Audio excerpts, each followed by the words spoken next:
কোরবানির গোশত এটাকে আল্লাহ রাব্বুল আলামিন 3 ভাগে ভাগ করার জন্য আমাদেরকে উপদেশ দিয়েছেন। ফাআত'আমাল কানিআ ফাকুলু মিনহা, তোমরা কোরবানির গোশত নিজেরা খাও। ওয়া আত'আমু আল কানিআ ওয়াল মু'তাররা ওয়া আত'আমুল বাঈস আল ফাকির আছে, যারা তোমাদের আত্মীয় স্বজন আছে, প্রতিবেশী আছে, তাদেরকে খাওয়াও। আবার যারা অভাবী, নিডি, গরিব মানুষ, তাদেরকে দাও। তার মানে নিজে খাবেন, আত্মীয় স্বজনদের মধ্যে হাদিয়া উপঢৌকন দিবেন, আর গরিব দুঃখীদেরকেও খাওয়াবেন। কিন্তু এই বন্টনটা এটা কোনো ফরজ বা ওয়াজিব না। এভাবে 3 ভাগে করতে পারলে ভালো, উত্তম। কিন্তু এটা যদি কেউ না করে তাতে কোনো গুনাহ হবে না। আমাদের সমাজে সমাজের ভাগ নামে একটা ভাগ কোরবানির ক্ষেত্রে প্রচলিত আছে।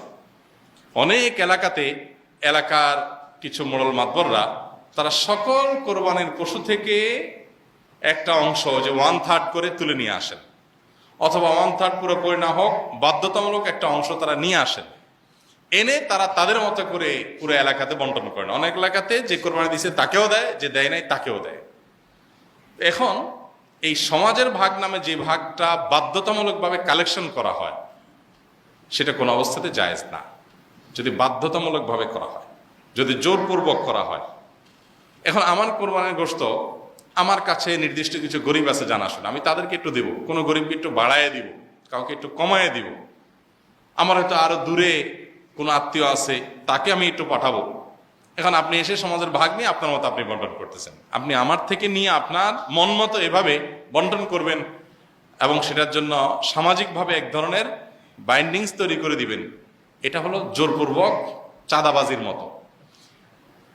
আমাকে আল্লাহ রাব্বুল আলামিন আমার সম্পদ দান করতে বলছেন, আমি সম্পদ দান করব, দান করলে আমি সওয়াব পাবো, আল্লাহ আমাকে উৎসাহিত করেছেন।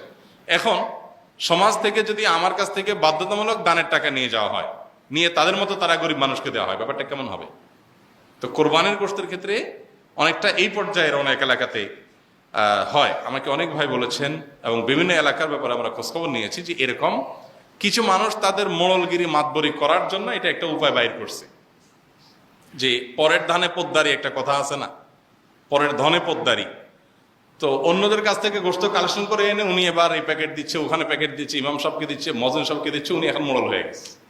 এই পরের ধনে পোদ্দারিগিরি করতে গিয়ে দেখা যায় যে আমি আমার কোরবানি গোশত খুশি মনে আপনাকে দিব না, কিন্তু আপনি জোর করে নিয়ে যাচ্ছেন। সিস্টেম দিতে হবে, উপায় নেই। জোর করা বলতে কি টানাটানি করা লাগে না, সিস্টেমটাই এমন করা হয়েছে যেটা না দিয়ে কোনো উপায় নেই। এরকম করা জায়েজ নেই। লা ইয়াহিল্লু মাল ইমরিইন মুসলিমিন ইল্লা বিতিবি নাফসি, হাদিসে আসছে কোন মুসলমানের সম্পদ তার মনের সন্তোষ ছাড়া জায়েজ নেই। এক্ষেত্রে সমাজের ভাগ দিতে গিয়ে যদি কারোর মনের ভিতরে উসফুস থাকে, কেউ হয়তো নিজে একটু বেশি করে রেখে খাবে, তো সে রাইট তো আছে, শরীর তো তাকে বাধ্য করে না, কিন্তু আপনি তো তার কাছ থেকে জোর করে উঠে নিয়ে আসছেন। তো এরকমটি করা জায়েজ হবে না। হ্যাঁ, যদি একটা গরুতে কয়েকজন অংশগ্রহণ করলেন, অথবা একটা ছোট্ট সমাজের কয়েকজন সম্পূর্ণ উইলিংলি তারা নিজেরা খুশি হয়ে দিয়ে কোনো একজনকে দায়িত্ব দেন যে তুমি সবাইকে সমান করে বন্টন করে দাও, বা গরিবরা সব ঘরে ঘরে যায়, তার চাইতে একটা জায়গা রেখে তুমি দিয়ে দাও, সবাই উইলিংলি করেছেন, সেটা অবশ্যই জায়েজ হতে হবে। কিন্তু ওই যেটা বললাম, গ্রামে যেটা হয় বা বিভিন্ন এলাকায় যেটা হয় যে সমাজের নেতারা একসাথে বাইর হয় কয়েকজন মিলে গোশত কালেকশন করার জন্য, দিবানা মানে না দিলে তো সমাজে টিকতে পারবে না, তখন নিরুপায় হয়ে মানুষ দেয়। এরকম চাঁদাবাজি করা জায়েজ নয়। উদ্দেশ্য ভালো হলেও যেহেতু মানুষের অসন্তোষের একটা ভয় থাকে, শঙ্কা থাকে, সেজন্য এটা কি হবে না, জায়েজ হবে না। হারাম